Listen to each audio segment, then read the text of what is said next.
Bonjour à tous et bienvenue chez vous sur Vibradio dans l'émission Les planches de salut.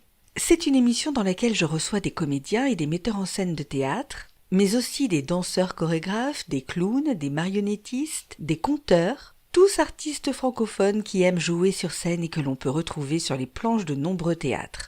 Aujourd'hui, je reçois Michaël Chalopin, un artiste-interprète en danse contemporaine, mais aussi un formateur en insertion professionnelle et en technique de recherche d'emploi. Michaël a su allier l'art et la thérapie, et il accueille dans son cabinet de Tourette-Levens des personnes en difficulté relationnelle, personnelle et professionnelle ou désirant explorer de nouveaux modes d'expression artistique. Mais nous en reparlerons plus tard.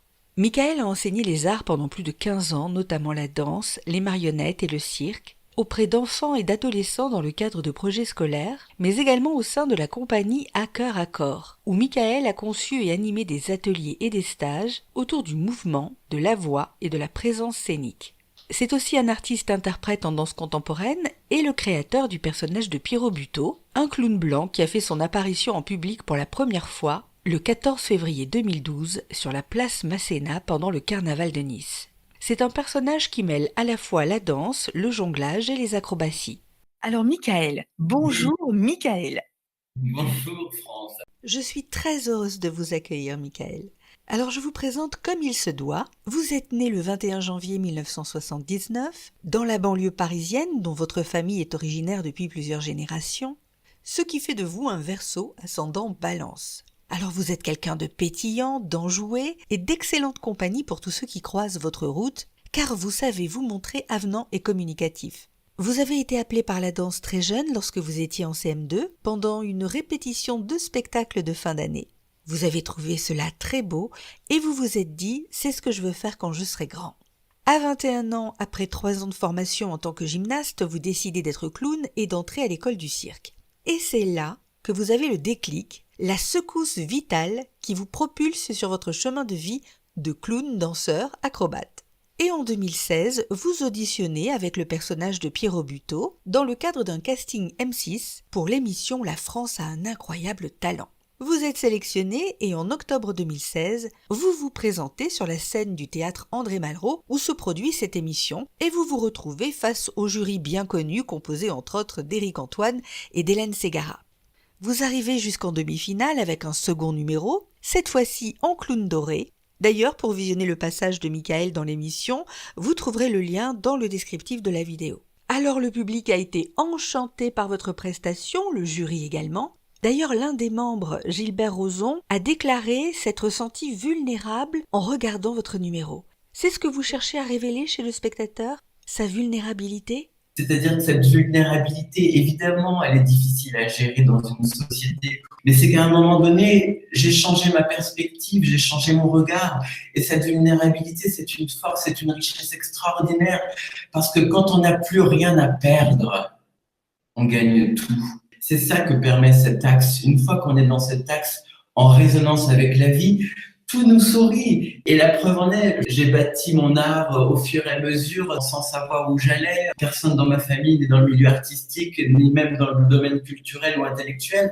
J'ai cheminé à l'écoute de ce cœur qui bat en moi. Il y avait déjà ce Pierrot Buteau avant même que je ne sache comment le représenter. Et ce Pierrot Buteau, c'est pas un spectacle, c'est mon art-thérapie. C'est-à-dire que pour moi, je ne suis jamais en représentation, je suis toujours dans mon art-thérapie. Mais il m'a fallu du temps pour comprendre que j'étais pas juste artiste, parce que je n'aime pas la répétition. Moi, ce que j'aime, c'est la création, c'est la révélation, c'est la surprise. Parce que dans ce rêve ailé, je me révèle. C'est ça qui me fait toucher à quelque chose de sacré, qui n'est pas de l'ordre de la religion, qui est quelque chose de l'ordre du vivant, d'une vie ouverte à l'autre et pleinement vécue à l'intérieur de soi. Ma cheminée derrière, elle est riche de sens car je me retrouve depuis décembre dans un lieu paradisiaque. Un lieu paradisiaque dans lequel vous avez créé un centre d'art-thérapie qui s'appelle Naissance, dans la très jolie commune de Tourette-Levens où vous demeurez vous-même.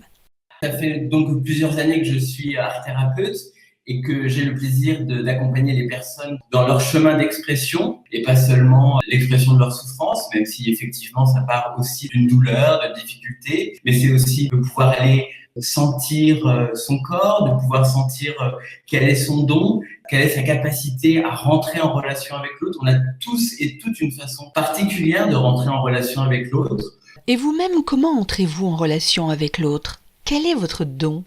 Moi, il s'avère que c'est à travers mon corps, à travers ma peau, qui est cet organe qui est le plus grand du corps humain, qui nous recouvre de la tête jusqu'aux pieds et qui, en plus de ça, est à la fois une barrière et surtout une limite entre l'intérieur et l'extérieur.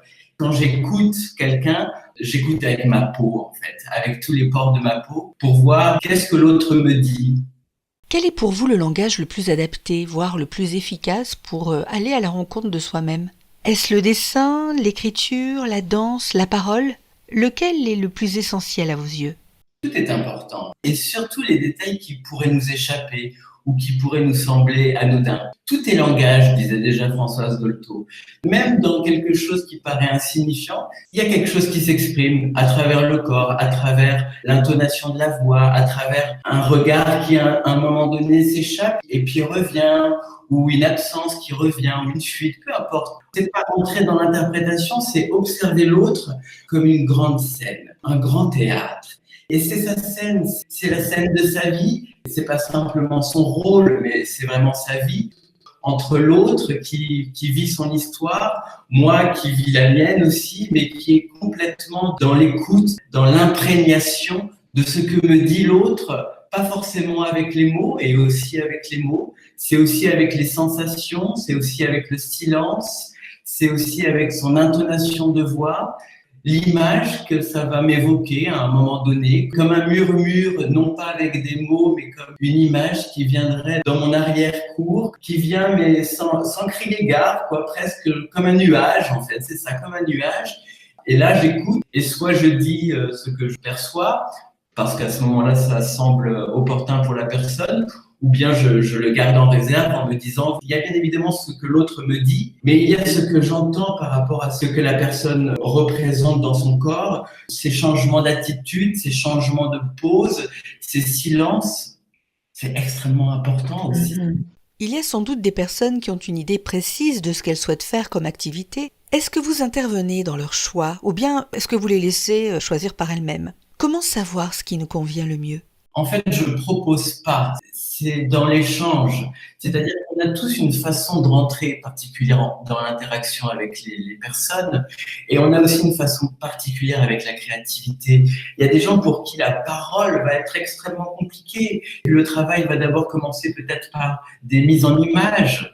Et au contraire, d'autres qui vont être dans l'écriture et qui vont pas s'adresser à moi, mais qui vont être dans une correspondance où il faut y avoir un moment d'intériorité et puis un moment de partage. Ah ben là, je suis submergé parce que la personne, dans cet abandon-là, dans cette confiance, il se passe quelque chose de la désidentification.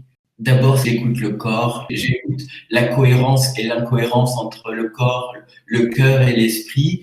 Et effectivement, il y a des personnes qui viennent avec une idée préétablie en disant, voilà, je me souviens d'une personne qui voulait créer des pièces de théâtre. Et en fait, elle s'est retrouvée à les jouer elle-même, alors qu'elle ne voulait absolument pas à la base les jouer parce que trop de timidité. Mais derrière la timidité, il y a toujours une hypersensibilité. Et si on n'est pas à fleur de peau, si on n'est pas meurtri par le regard de l'autre, il suffit pas seulement d'un mot, il suffit d'un regard, aussi important que le verbe. Ce qui m'intéresse, c'est de pouvoir permettre à la personne de rentrer dans une telle résonance avec elle-même que tous les champs sont possibles.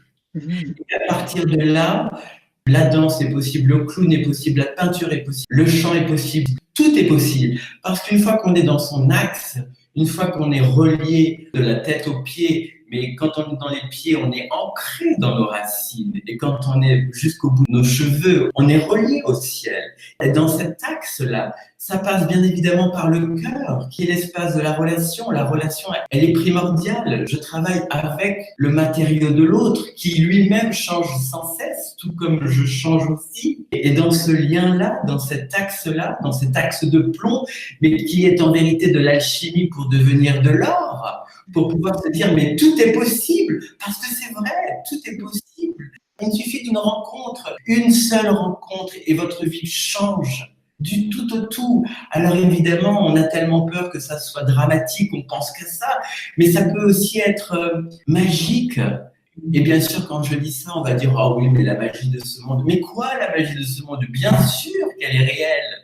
Elle n'est pas simplement dans les yeux des artistes sur scène. Il suffit de regarder la nature. Est-ce que les enfants sont plus réceptifs, plus faciles à accompagner que les adultes ou pas du tout?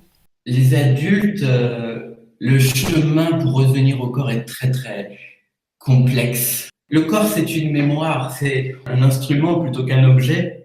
Parce que du coup, l'objet, ça vient à devenir un produit de consommation, de sexualité, d'érotisme, ou bien juste de commerce pour vendre une voiture ou pour vendre des cuisines, peu importe. Un instrument, il est vivant s'il est sculpté dans du bois, par exemple. Le corps, il a une mémoire. Et cette mémoire, elle nous accompagne. Et dans ce corps qui est le nôtre, il y a des nœuds qui sont là, qui attendent de pouvoir être touchés, être regardés, plutôt que de le rejeter pour ne pas le voir. Et en fait, c'est ça qui est difficile, principalement avec les adultes, c'est que le retour au corps les renvoie en fait à ce corps meurtri, à ce corps qui n'est pas écouté, à ce corps jugé, à ce corps mis de côté, à ce corps catalogué, beau, gros, petit, grand. Tout ça, c'est la même entité, en fait. Il n'y a pas de bien ou de mal à être telle ou telle chose. C'est qu'à un moment donné, c'est être conscient que les choses nous traversent et de pouvoir en parler, de pouvoir nommer, de pouvoir accompagner ce que l'on essaye aussi de se dire. Parce que tout n'est pas visible. Tout n'est pas visible.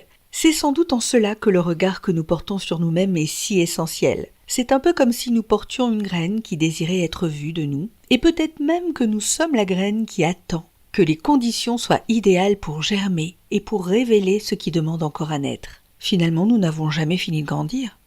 C'est tout à fait juste. Ça me permet de rebondir sur les enfants, parce que les enfants, tous, ils ont le souvenir de cette graine qui est en eux. Et c'est à nous, adultes, accompagnants, parents, éducateurs, art-thérapeutes, peu importe le rôle, d'accompagner le désir de cet enfant, qui n'est pas caprice, qui n'est pas l'envie de posséder quelque chose, mais qui est celui de grandir, celui de ses omoplates, les reliquats de ses ailes d'ange. On a des dons, on a des ressources extraordinaires.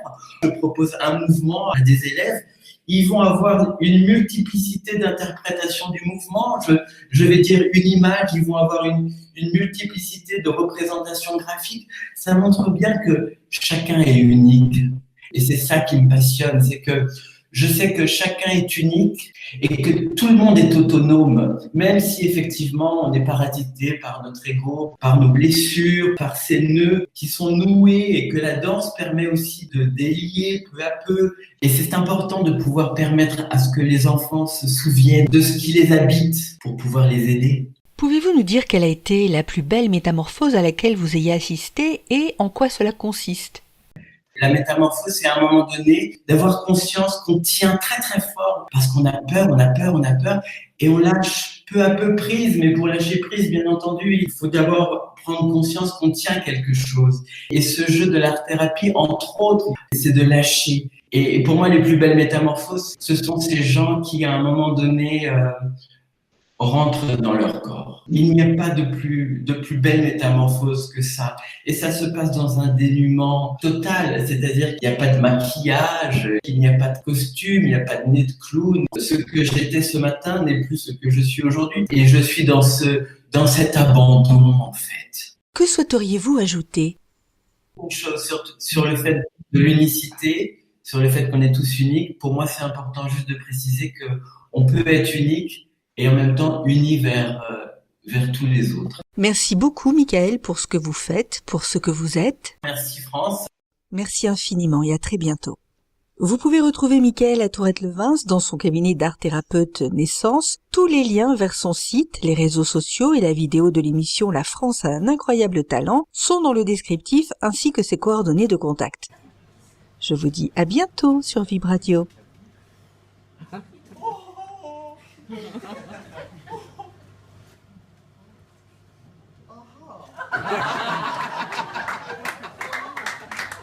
Il est super, hein.